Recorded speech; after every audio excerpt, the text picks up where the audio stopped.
everybody, and welcome to the latest episode of Let's Talk Astrology. Today, we'll be talking about directions and progressions. Joining us today, we have our esteemed faculty member, who's an esteemed astrologer, author, and lecturer, Joseph Crane. So thank you so much for coming on again, and how are you doing today? A pleasure is mine. It's a beautiful day in sunny Rhode Island. Wonderful. Nice. I'm glad it's cooling down a bit as well on the East Coast. So talking about directions and progressions, first, can you explain what they are, and then maybe the differences between secondary progressions and solar arc directions? Do you have an hour? Sure. If you don't, I will try to be brief. They are both methods of prediction, and what's the opposite of prediction? Understanding your life, understanding the past. And progressions will collapse the two basic cycles that we use in astrology. That we have the day cycle, diurnal, we have the cycle through the zodiac. Usually they're called secondary progressions. In the order of the zodiac, we go 1 day of planetary motion equals 1 year of our life.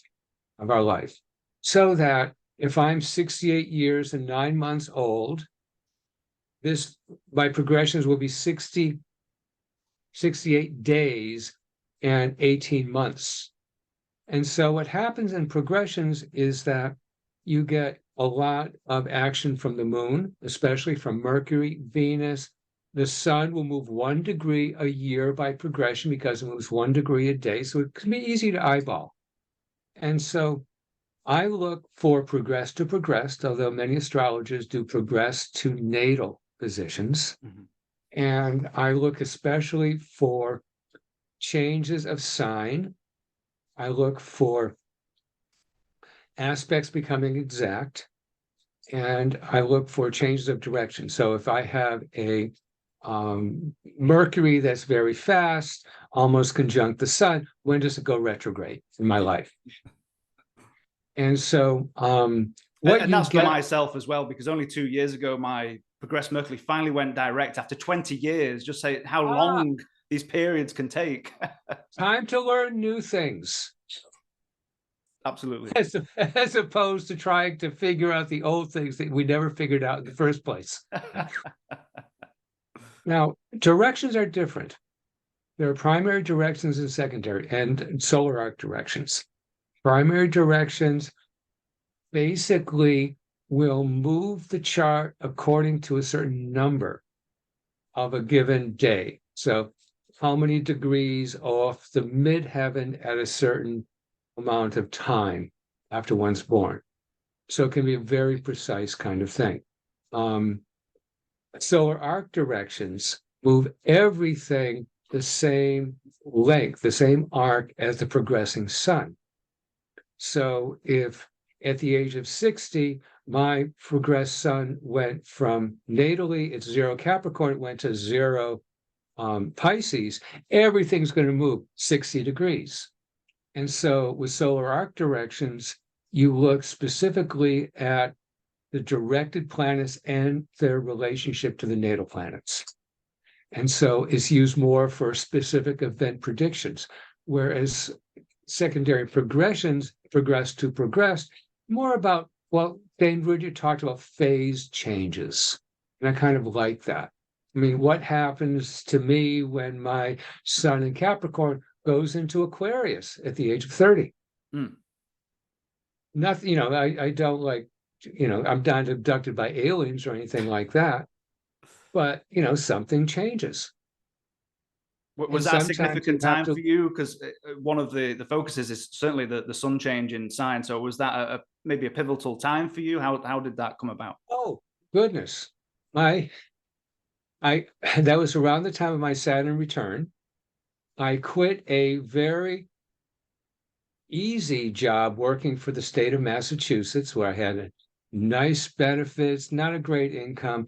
I threw that all away, ate up some of my retirement, and went to a Buddhist meditation center where I spent the following 4 years and discovered astrology when I was there as well. So not much happened. Wow, not yet. Only that's a bit of a change. Now, when it went into Pisces, I simply changed location. I moved from I had moved from Massachusetts to Rhode Island.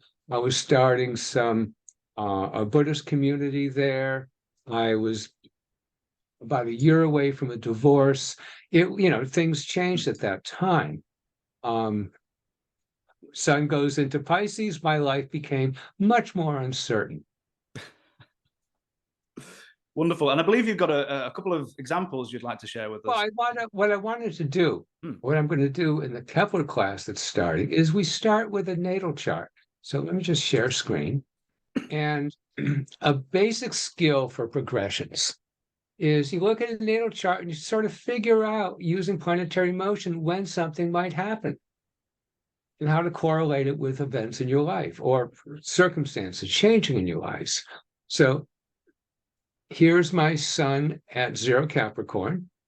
So you can see that, increments of 30 years, there's going to change signs. So I expect to be a very feisty and difficult nursing home patient when I'm 90 and my progressed sun moves into Aries. But you can also see that Mercury is very close to the sun, 1 degree away. It's going to move very fast because it's near a superior conjunction. And at some point, in maybe age 24 or so, Mercury's going to go retrograde. You can sort of see that just sort of knowing having a sense of how Mercury moves. You can also look at back to the sun. See, it has no aspects to Jupiter and Uranus, but what happens when I'm 25, 26? I have a sun opposite Jupiter, sun opposite Uranus. And so one of the things that sold me on progressions was this was a really important time in my life where everything went topsy-turvy. First in a not good way, and then in a much better way. But it was kind of like being on a roller coaster those years. You can also see that Neptune's at 27. My sun is going to, at some point, square Neptune. And that's part of that configuration that the sun is not part of, but it becomes part of. Mercury's going to hang out at that configuration also at a certain time. And then you can look at other aspects when they become exact over time. My Mercury that went retrograde went direct about 24 years ago. And I realized that it was a time in which I was dusting off a lot of my old college books and sort of turning the pages once again. It's like, why am I going to all this stuff that I studied when I was 19? Duh. Mercury had gone retrograde by progression. And I believe you wrote your first book. Was that in 1997, if I'm getting that correct? Something like 1998. Yes. Okay. Yes. And that was that was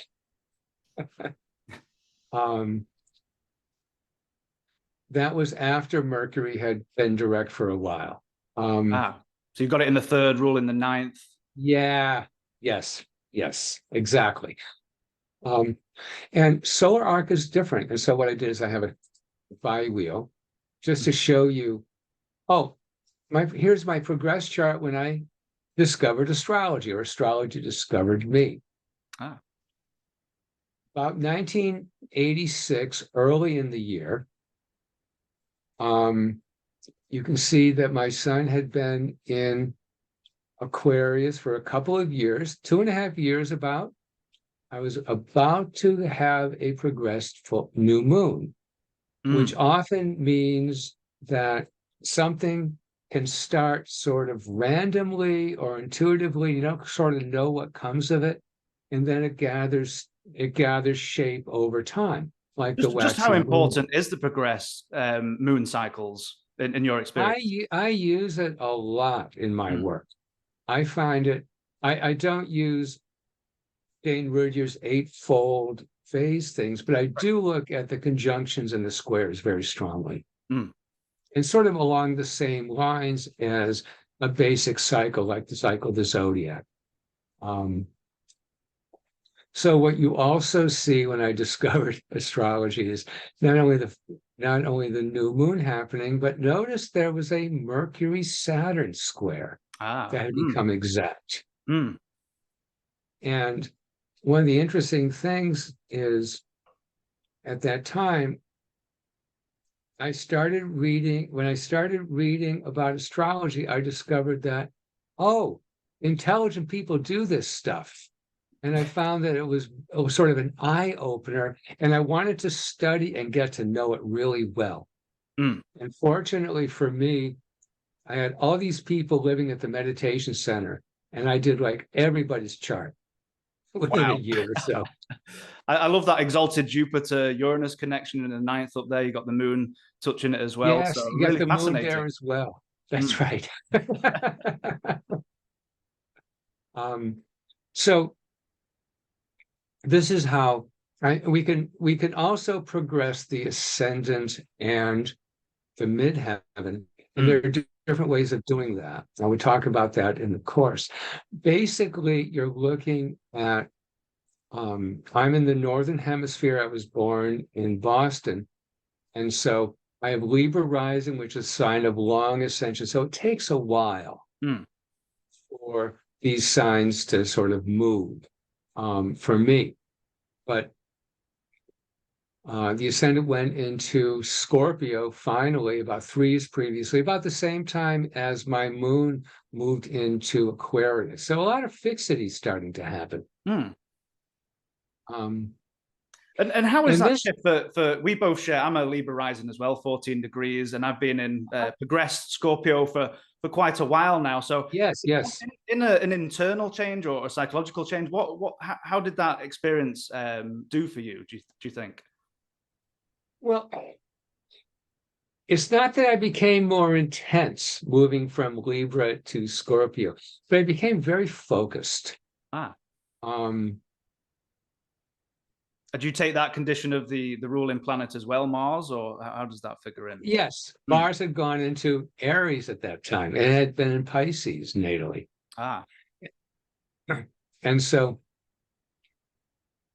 I had unfortunately given away a lot of my books, some of which I've had to buy back, which is a very disappointing thing to do. But I let my life sort of dwindle down to a few basic interests. And my friendships were just along those lines for a while. That eventually would change. But I think that's one way in which Libra went into Scorpio. That's really fascinating. I kind of resonate with that. Obviously, you have more life experience than me, but the shift into Scorpio, that maybe, maybe an element of intensity for myself, but that focus, as you say, and certainly in terms of the people I hung around with or friendship, I have very few, but excellent, like loyal, very close friends. That kind of dynamic. So that's quite interesting. You pull that up. So telling people and students to watch and keep an eye on the progressed ascendant as well as the progressed midheaven, it seems. Yes. The progressed ascendant sign seems to be more determinative than the progressed midheaven sign. But you have to look at, when certain planets aspect the midheaven. Actually, we can look in that context, we can look at solar arcs a little bit. Fantastic. Let's go. And so the relationship of planets in the natal chart will be the same as the relationship of planets in the solar arc directed chart. And again, it's used mostly for events, but you'll notice, for instance, that Pluto in 32 years has gone 32 degrees. The moon in 32 years has gone 32 degrees. Right. So this has nothing to do with the natural motion of the planets. And you can say the same thing for the midheaven and the ascendant. And so the fact that I have Mercury conjunct Sun by solar arc is completely meaningless. Also, people don't use entry into new signs in solar arcs. like they do in secondary progressions. Hmm. Instead, you look at interactions like with transits. And so one thing that I picked up just now is my solar arc moon is opposite my midheaven. Hmm. So this was a time not of great vocational advances. I did not become famous at this time. I was actually working on developing my interests, like astrology, Hmm. without any sense of what was going to happen to it. It was just like, originally I was a pretty busy person. I was running the kitchen there, and my girlfriend at the time moved in with her astrology books. And I just sort of started reading them for pure entertainment at the end of a long day. Wow. And lo and behold, I found that I was good at something. Like from the first, it could have been other things that could have like made more money, but astrology picked me. So, and, and so you definitely want to look at solar arcs for, especially of course, you want to look for outer planets. You want to look for Saturn. And you can use solar arcs that sort of go backwards and forwards in time. Hmm. So this is 1986. Okay. Mm-hmm. 3 years earlier, Jupiter was on Pluto. Okay. And that was actually the time of a crisis in my personal life, we'll call it. Ah. One of those occasions where I was doing very well. I said, gee, a good relationship would be very good for me right now. Because I was getting bored. Well, soon enough, I was no longer bored, and I longed to be bored once again. So careful what you wish for, kind of thing. Absolutely. So those and solar arcs are used for rectification along with transits because they point to specific events. You don't do as much with secondary progressions, although there are times in which a secondary progression is exact and there is an event, but usually there's going to be a trigger to go along with that. Absolutely. And do you take into account house positions in any of these movement techniques? Actually, I don't. I save house positions for solar returns. Okay. And the way I work is that I use specific predictive indicators in different ways. So transits, if I get to solar arcs, they're for specific, what's going to happen to me? Progressions, it's more like, what am I going through? So for example, in 1986, as you're going through this time, was this your first delve into astrology? Were you able to look, even at that time, look back in those past 3 years and connect the dots, or did it take a few more years to develop your skills? How did that work? Oh, for me, it took time to develop my skills, obviously, but astrology felt from the beginning like I could do this. I could do this well. I don't know where it's going to go, but it's really nice to be good at something. And since then, you've been brilliant, writing books and lecturing for so many years. Absolutely wonderful. Got to start somewhere. So transits, solar arcs for more events, progressions for sort of what are you going through, what's the longer trajectory. In a way, it's similar to planetary period systems. And solar return is like, what's important in this year? And so I look at houses for issues. People come to me asking about health, money, parents, career, and you can kind of pinpoint things more easily using houses that way. Whereas if you have like Pluto on your ascendant by transit, or you have a progressed Venus Saturn conjunction, you have to ask a whole bunch of questions to figure out where that might manifest. Um, and for my more advanced students, we go into planetary periods if they want to take that kind of a deep dive. Fantastic, fantastic. So speaking about the course, which is going to be evergreen, so we can speak it in terms, not as specific dates. And what kind of, how is it structured? From, is it, I believe it's a 5-week course, is that correct? 5 weeks. 5 weeks. And if you could just explain for anybody watching who might be interested in signing up, kind of how that's structured and how you go through the course. Sure, I've been working at this lately, so it's very fresh in the mind. We begin with an overview, and I'm going to do somewhat what we just did right now. I have a case study where looking at a progression along with transits to sort of see how they can operate together of a famous person. Then I'm going to ask people to for ongoing assignments to look at their own lifetimes using secondary progressions at first, and find some case examples of people who's, they know, probably in the public realm. So we have a good sense of when things happen with them and what they went through, especially if they go through like peaks and valleys, because I think they're most interesting. So the first one is an introduction. We look at how to look at an ephemeris and just sort of see when things might happen, how to look at the birth chart. Then we go, the second class is specifically on the progressed moon and the sun-moon cycle. We'll talk about how to get the adjusted calculation date, which is, how to look at ephemeris for when in a person's life a progression will be more exact. Then we work with progressing the ascendant and midheaven. We look at primary directions in that context.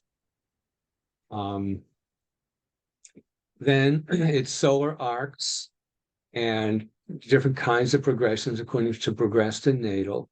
And then the fifth is whatever's left over and student presentations. And I'm asking people also to take sort of a Jupiter approach as well, which is we have readings by Alan Leo and Liz Green and Dane Rudyard, me and Noel Tills. Wonderful. and with different perspectives and different ways of thinking about time in a person's life. I think that sounds wonderful and comprehensive course. And I think that's one of the advantages of KeplerCollege is having many different perspectives and ways of viewing things. So everyone obviously develops through their own lens, but I love how you bring in other perspectives in there as well. Well, secondary progressions, I first was sold on them when I started to look at my own lifetime. And I want students to look at theirs and try to make sense and see if it sort of works for them, for people they know, and do the same thing with solar arcs. Do the same thing with progressed to natal. There's tertiary progressions and minor progressions, which use the moon cycles. It's like, try that out. We're interested not in, I think this is what Kepler's good at. Well, what I've done for a long time is I want people to develop what speaks to them most clearly. That's my job. My job is to sort of, give them a horizon and let them pick things out according to their preferences, and to move around also. That they may fall in love with solar arcs and after a few years say, I could do something different. That's fine. Absolutely wonderful. Absolutely wonderful. So everyone who's watching, I'll leave a link below this video in the description that will take you straight to the course information. And you can also visit store.keplercollege.org and check out the class there. So thank you so much, Joseph, for joining us today. And thank you for sharing your personal insights and stories around these techniques. It's easy to talk about oneself in the morning. That's right. I think so. Yeah. Rather than have to stretch your mind to somewhere else. Absolutely. All right, Caleb. Very good. Thank you, Joseph. Have a wonderful day. All right. You too. Bye, everyone. Cheers.